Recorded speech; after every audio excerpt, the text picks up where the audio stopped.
It's spring, and we're back on the south coast of England on Chichester Harbour, where we've just relaunched our southerly 49 sailboat Distant Shores. The sailing community is ramping up for another season on the water. This time on Distant Shores, we prepare the boat for a new voyage which will take us west from England across the Celtic Sea to Ireland to the Barrow estuary in Waterford, famous for crystal, and see one of the world's oldest lighthouses still in use. At the port of New Ross, we'll visit the historic Dunbrody immigrant ship to learn how Irish culture was transported to North America.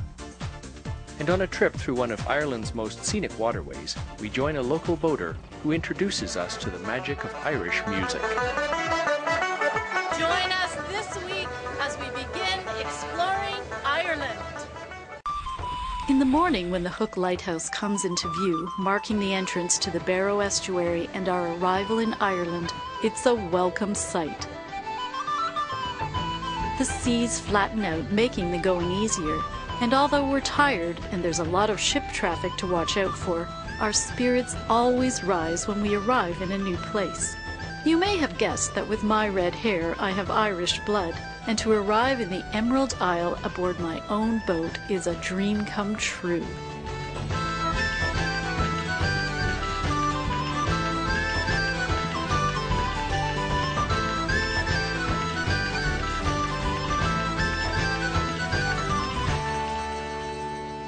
We're soon tied to the town dock in Waterford City, which is the main port on the estuary. You may have heard of Waterford Crystal. It started here in 1783 and produced crystal creations for more than 200 years in Waterford, exporting around the world. After the rough sail we've just had, I suggest these wouldn't be good souvenirs to carry on the boat, but Cheryl discovers they'll ship it home for you. Unfortunately, Waterford Crystal ran into financial trouble in 2009 and most long-term workers were laid off. But we meet a few that took the opportunity to go into business for themselves after the factory in Waterford closed down. January 2009, the place closed down. So a few of us got together, myself and two other guys, blowers and a cutter, and we went about trying to get a building to make our own glass. We more got into coloured glass, which had never been made in Waterford Crystal before. So we said we'd go down this road to try the colour stuff, but we do clear stuff as well. There's 5 people involved with glass, crystal.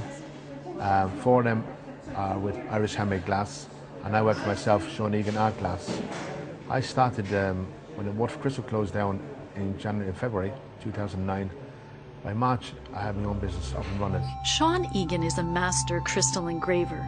His work includes many famous trophies, such as the Volvo Ocean Race and the Players' Golf Championship.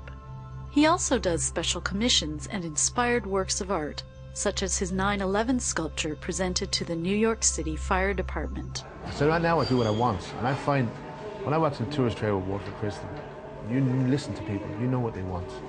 They don't say, do you do an owl or an elephant? And we say, no. And now I do owls and I do elephants, and they sell. You're watching the vases being made, but Ducks Dooley used to make swans. Yeah. And the minute they see him pulling out the head, the whole lot would move down. And they can make any shapes, swans, animals, you name it, they're free. And I work longer and harder, but it's not like it's a chore. You know, I'm enjoying it. It's different when you're working for yourself. Absolutely, it is. I mean, you don't get time off, you don't get holidays. If you're on holidays, you don't get paid. You know, there's no sick time anymore. It's funny how healthy you are when you work for yourself these days. I kind of want to be sick, but it's great. It's a great sense of achievement, getting up every morning and doing something you like doing. Oh, it's fabulous to be back working again, because we were unemployed for nearly 2 years. So to be back doing something again, it's fabulous like that. You have something to get up for in the mornings. Yes. And like before, you had nothing to get up for. Well, best of luck to you, and thank you very much for keeping the traditions alive and this beautiful work. And the whole beauty of it, it's hand blown and hand cut in Waterford, Ireland. Yes. And that's what we need to give the customers. That's what they want. We leave Waterford City and continue up the estuary to the port of New Ross. In the 1800s, many people left the quayside here to start a new life in Canada or the USA, including the great-grandparents of renowned US President John F. Kennedy, whose ancestral home is here. In the mid-1800s, there was a terrible famine in Ireland, and many hundreds of thousands of people had to leave the country in immigrant ships like this one, the Dunbrody. New Ross is the home port for the Dunbrody tall ship and is moored to our quays and is a very exciting visitor attraction which gives you a glimpse of what the people who had to emigrate during the famine times had to experience. The ship is an authentic replica of the original Dunbrody built in 1845 in Quebec, Canada.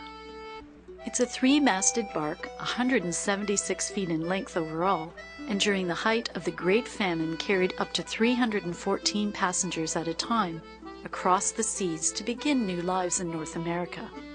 It was commissioned by William Graves, who was a merchant shipper in New Ross here, and they had about a fleet of around 12 ships at that time. So Dunbrody was built in 1845, came back to Ireland, and that just coincided with the onset of the famine in Ireland. And it soon got pressed into, the trade of bringing people fleeing the famine. So the experience of many of the passengers on this ship was relatively good. Relatively, I mean, to other ships. You get the term coffin ships, where there's a term they used in 1847 where sometimes ships arrived with about half of the passengers never survived. Yesterday, I saw a burial at sea. I felt so sorry on that poor woman and her 5 children as she watched the body of her husband being consigned to the ocean. What he died of now, I do not know, and I'm sure it will not be the last. So they had got this stable diet of just the potatoes. A potato blight struck Ireland, and in 1846, I think well over about 2/3 of the crop failed. So people were starving. So you'll find from 1846 to early 1850s, the population of Ireland went from 8 million to 4 million. Oh my goodness. It was a colossal famine, and half of those actually died, and the rest left Ireland, fleeing, starvation. And in many cases on this particular ship, the landlords, they paid the passage of their tenants. Some people commented on the Irish at that time, they were quite tall because apparently the starch, the potatoes, the diet was good for you. Nowadays we say it's not. I'll have to eat more potatoes. Yeah, definitely. I didn't eat enough, obviously, when I was... Me neither. So now, of course, they say there's 40 million people with Irish extraction in North America between Canada and the United States. So it's... I'm one of... We're in New Ross, which is 19 nautical miles north of Hookhead in the county Wexford. The marina is in situ 5 years, and in that time we have built up a good local boating gang, and we have visitors from all over. You're the first Canadians to visit. We have had French, German, English, Norwegian, and that, but as I say, you're the first to come across the Atlantic Ocean to visit us. Harbour Master John Diamond is proud of this area of Wexford County on the southeast coast of Ireland, which is rich in historical attractions such as Tintern Abbey, dating from 1200, and small medieval ports like the one near Slade Castle. But closest to our hearts is the Hookhead Lighthouse that guided us into port. It's the oldest lighthouse in Ireland and believed to be the oldest intact operational lighthouse in the world. So this lighthouse, this is the main one for this estuary, this corner of the coast. Well, the Hook Lighthouse is actually the oldest intact lighthouse in the world. Since it was built in the 1200s, and it was purpose built as a lighthouse. Many lighthouses were built as a part of a castle and then later changed. So I think we have a pretty special lighthouse here. Come in at sea to see this when you come in on a boat and...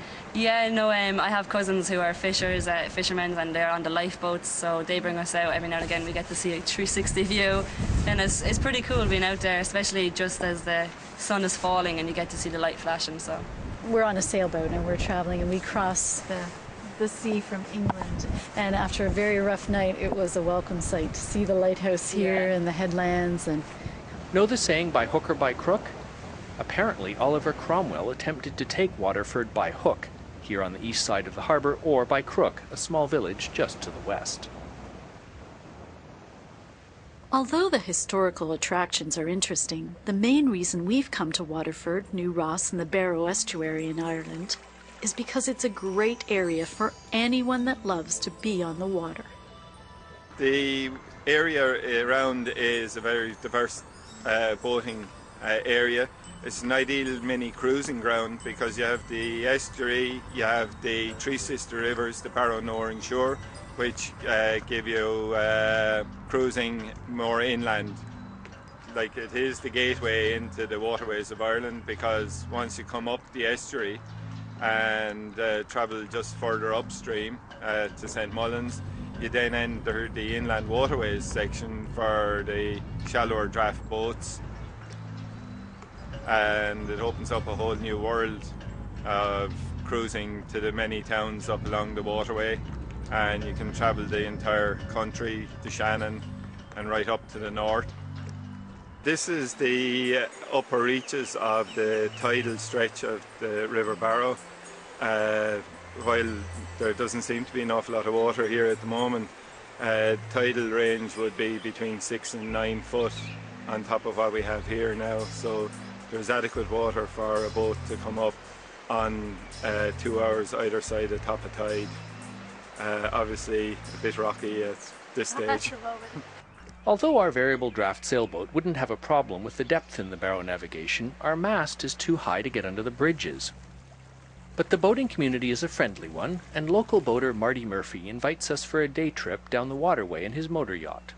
We'll travel from Graignamanagh to St Mullins, then enter the tidal waters of the estuary to return to New Ross. Marty, thank you so much for inviting us aboard. Where are we going to be going today? You'll be heading through St Mullins and down then into the tidal waters of New Ross. Oh, great. And are there locks along the way? There's 4 locks between here and St Mullins, and you'll have open water then, tidal water. The only thing in the way is Ferrymount Garrett Bridge. You have to time that to get under that. Okay, so we better not hold you up. Let's we'll head out. Move on.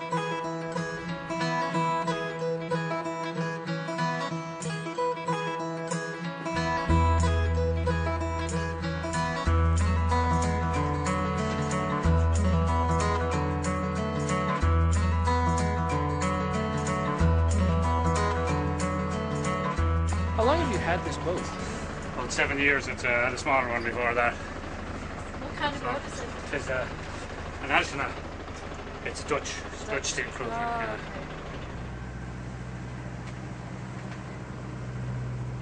We're just turning around here past the town's main quay in Graignamanagh, then heading back under the bridge towards our first lock of the day. We have to be careful of the weir here as we go by. A weir is a low dam built in a river to raise the level of water, in this case in the main channel, and to regulate water flow. The next challenge is the lock, which you have to operate yourself. But John is ashore to deal with the gates and helps with lines before leaving to go back to the marina at New Ross.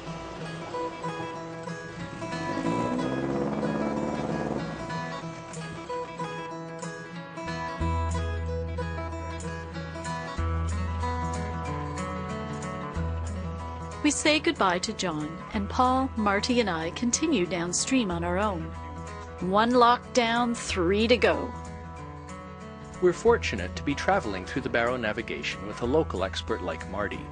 The rustic nature of the canal is part of its appeal, but few improvements have been made over recent years, so seek local knowledge before making a transit.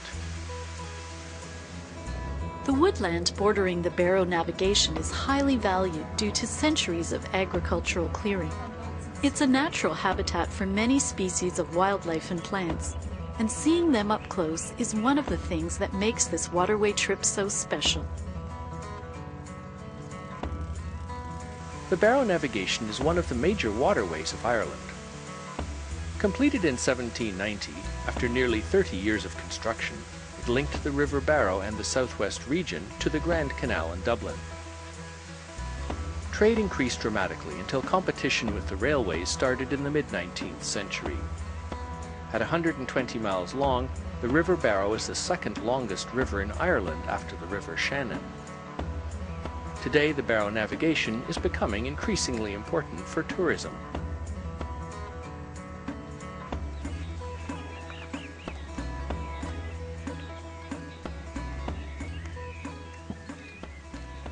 Once we're through the St. Mullins Lock, we're into tidal water, and it's a race against time to arrive at the ferry Mount Garrett Bridge at the ideal time of tide.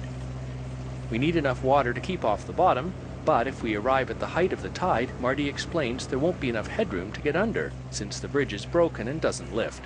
But at least it looks freshly painted. At the highest tide, can you get under, or is it too high for you? No, you'd have to wait. Yeah, you'd have to arrive at the right time. So I've got a coat of paint there recently, all right, but it's online for replacement sometime. But It looks a bit close to me, and the current is pushing us fast. But Marty knows his boat and this bridge.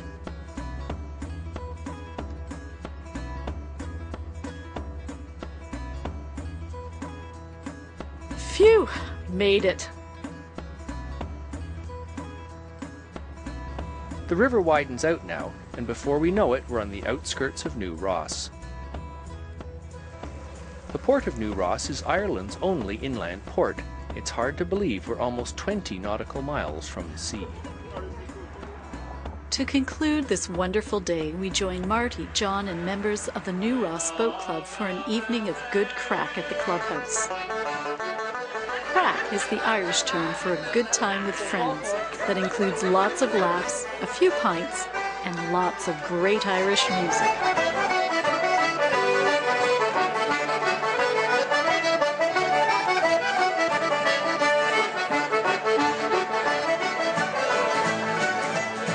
Good crack includes original poetry too.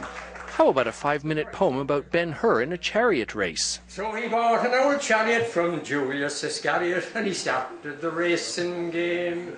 Now with Messana and Ben, there were 3 more men who came to the starting line. Some dry-haired punters had money on Gunther, a hun from beyond the Rhine. A brave Mesopotamian whose name was Damien was seen as an also ran, and a chap called Lazarus, whose driving was hazardous, excited the local fans.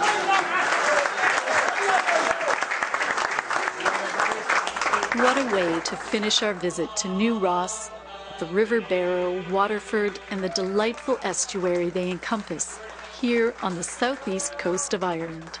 Time to go home.